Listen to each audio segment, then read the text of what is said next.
For most crimes, the longer they go unsolved, the less likely they are to ever be solved, and serial killer cases are no exception. Not solving a case before the serial killer goes inactive means that you have less fresh evidence and less situations for the killer to incriminate themselves or slip up in some sort of way that makes them easier to catch. However, there are always a few exceptions to the rule, and in today's video, we'll be going over one of those exceptions. Our subject for today is Dennis Rader, also known as the BTK Killer, who is one of the most brutal and deplorable serial killers in American history. Despite going inactive with minimal clues to lead police back to him, Dennis Rader was so egotistical and starved for attention that he managed to get himself caught 13 years after he stopped killing. And today, we'll be looking into how it all unfolded. Dennis Rader was born on March 9, 1945 in Wichita, Kansas, to William and Dorothea Rader. His home life was relatively normal. However, as one of 4 sons and his parents constantly working, there was little attention paid to Dennis, and he later said he felt neglected. He emphasized that he especially felt like he was being ignored by his mother, which very well may have been a leading factor to his later sadistic feelings. From a young age, Dennis soon began to experience intense sadistic sexual fantasies that revolved around torturing women, especially those bound and helpless. He would cut women out of magazines and draw bondage and ropes on them before he eventually began spying on unwitting females while dressed up as a woman himself with clothes he had stolen from neighbors. Tragically, the way he expressed these desires eventually evolved, as it often does with modern serial killers, and Dennis began taking his emotions out on others in the form of animal abuse. Dennis later expressed that he derived sexual pleasure and excitement from watching chickens getting slaughtered and by hanging cats and dogs. After graduating high school, Dennis attended Kansas Wesleyan University, but soon dropped out in his first year and joined the U.S. Air Force, where he served from 1966 to 1970. After his discharge, he moved back home to Wichita, and he met and married Paula Dietz on the 22nd of May. Dennis eventually went back to school, this time to Butler County Community College, and earned his Electronics Associate degree in 1973, which he put to use by working for ADT Security Services, where he installed security alarms into customers' homes. Ironically, most of the people buying alarms while Dennis worked with the ADT were buying them to protect themselves from the BTK Killer, without knowing he was right there in their homes. Dennis's reign of terror, torture, and bloodshed began on January 15, 1974, with the attack on the Otero family. The attack was incredibly amateur and risky, taking place in the early morning while the younger kids were getting ready for school, and both parents, Joseph and Julia Otero, were still home. Dennis waited in their garage until the youngest boy, Joseph Jr., came out of the house. Then he attacked the boy and forced him back into the house with a knife and pistol while threatening the rest of the family. Dennis promised the family that he was there to rob them and that no harm would come to them if they just did what he said. Tragically, this was all a lie.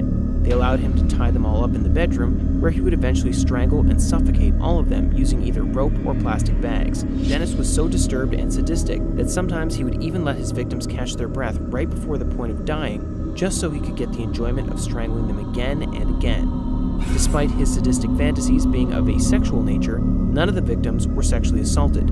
However, the killer's semen was found at the scene of the crime, which would provide the police with crucial DNA evidence that would later be used to put Dennis behind bars. Tragically, the bodies of the Otero family were found by another one of the Otero children, namely 15-year-old Charlie Otero. When the police arrived at the scene, they were shocked by the brutality of the crimes, as well as the confidence and audacity of the killer who committed this heinous crime in a busy neighborhood during broad daylight. Dennis would wait a long time to strike again, this time going after Catherine and Kevin Bright on April 4th of this same year. Dennis broke into 21-year-old Catherine's home and waited for her to get home, and soon she returned to this house with her brother, only for both of them to be threatened with a gun. Dennis once again told them that he only planned on robbing them, and that as long as they followed his orders, no harm would come to them. The Bright siblings were tied up and put in different rooms. Dennis started strangling Kevin and shot him 3 times after Kevin had tried to fight back. Assuming his victim was dead, Dennis left the room to go deal with Catherine. However, Kevin was still alive, and despite struggling just to survive, he managed to get out of the house and get the police to rescue his sister. By the time the police arrived, Dennis was gone, but Catherine was still alive despite her 3 stab wounds, although she tragically succumbed to her wounds. With relatively minor similarities between the Otero and Bright murders, the police didn't initially suspect that the two were related, but that was soon about to change. In October of 1974, Dennis sent an anonymous message to the Wichita Eagle, informing them that there was a book at the public library they might be interested in. When they checked the book, they found a letter from someone claiming to be the man who killed the Oteros. The letter mentioned several pieces of information about the case that the police had not made public, so the authorities knew they had the real deal on their hands. The letter was interesting to say the least, and featured a noticeable amount of spelling mistakes, and when the letter was published in a local newspaper, the spelling mistakes were so noticeable, in fact, that Paula, Dennis's wife, even joked to him that he wrote just as poorly as this killer.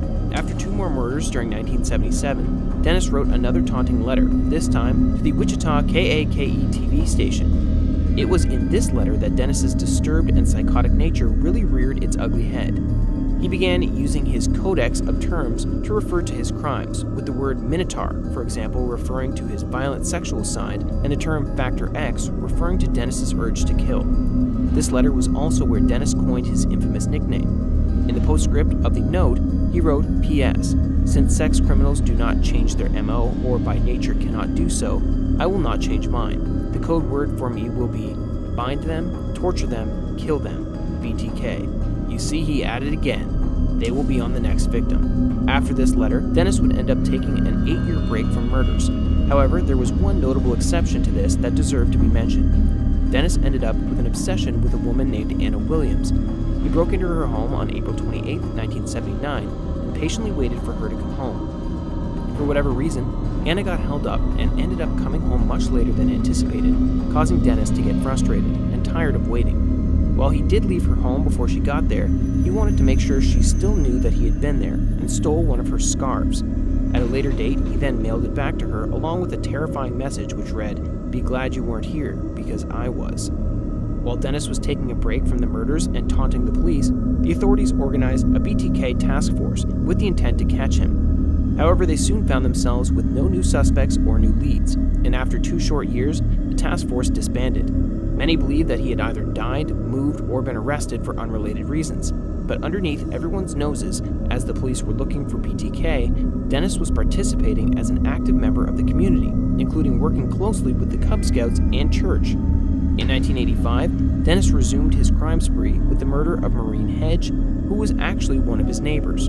After strangling her, he brought the body to his church, where he bound her and took photos before dumping the body. This was the first time Dennis put effort into hiding the body, and it is incredibly likely that this was due to his proximity to the woman, probably fearing that the police would be easily able to connect Hedge to him. The murders continued on September 16, 1986, when Dennis strangled Vicki Wagerly in her own home with a pair of stockings. The death was much more in line with his MO, however the police still didn't make the connection that she was murdered by BTK. Dennis would once again take a break from killing before returning to kill Dolores Davis in January of 1991, who would be his final victim. Following Dolores' death, Dennis began a cold period that would last 14 years, and not long after, the name BTK would fade from the public's memory. Many believe that the anger Dennis must have felt from reading this probably is what drove him to come out of hiding. In March of 2004, he sent another letter again to the Wichita Eagle, where he took credit for Vicki Wagerly, who had been killed in 1986. In order to prove to the police that he wasn't lying about this, he included not only her driver's license, but some photos of her that he had taken all those years ago and hung on to. Dennis liked to take souvenirs from each of his victims' homes or bodies, which he used to relive the murders during this period of inactivity. The BT case was opened once again, and investigators once again resumed their hunt for this elusive killer. Dennis evidently felt no fear from the police, as he sent a whopping 11 messages only over the course of just 1 year, which the police certainly didn't mind, as it gave Dennis ample opportunity to mess up and get caught, which is exactly what happened. In one of his many letters to the police, Dennis asked them if a floppy disk could be traced back to him. Obviously, the police lied to him and said it wouldn't, in the hopes that he would believe them and send one. On February 16th of the same year, Dennis sent the police a 1.44 megabyte Memorex floppy disk, and the police got to work tracing it back to him. The metadata of a deleted Word document that was still on the floppy disk, unbeknownst to Dennis, there was metadata of a deleted Word document that was still on the floppy disk, unbeknownst to Dennis, and soon the police were able to narrow it down to a name, Dennis Rader. With all of this circumstantial evidence, police were able to obtain a warrant to test a pap smear from Rader's daughter. They tested the pap smear versus some DNA found under one of the victim's nails. This evidence is what doomed Dennis, and on February 28, 2005, Dennis was promptly arrested at his home. he would be charged with 10 counts of first-degree murder, and on August 18th of the same year, he was sentenced to 10 consecutive life sentences. As of writing this, Dennis is still alive and serving his time in the El Dorado Correctional Facility, ending the story of the BTK Killer, at least for now. If you like this video, then consider giving it a thumbs up and subscribing so that you never miss one of our videos. Comment your thoughts on the case down below and leave some suggestions for our next video. We'll see you guys in the next one.